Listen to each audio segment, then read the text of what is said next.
how to turn off this infotainment lights in your Kia Seltos 2025. We receive a comment on how to do it, so I will show you. Just go to all menus, and this one, sound mode lamp.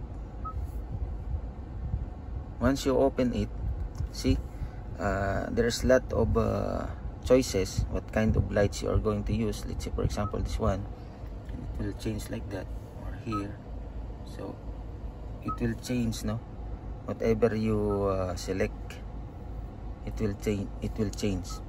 Now if you want to turn it off, just uncheck this sound mode lamp, then no more. So to the one who is asking how is it, and if you want to return it back, because what she's telling is it's a little bit it will distract the driver if ever there is lights like this. So it depends, no, if you like some lights, so then you can proceed with these lights. But if you don't like, just uncheck this one and no more. Okay, so that is how to put sound mode lamp. If you want to check, and you can select whatever lights you want to put.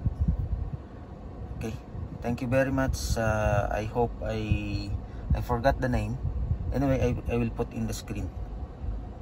Pagpalain nawang bawat isa. God bless everyone.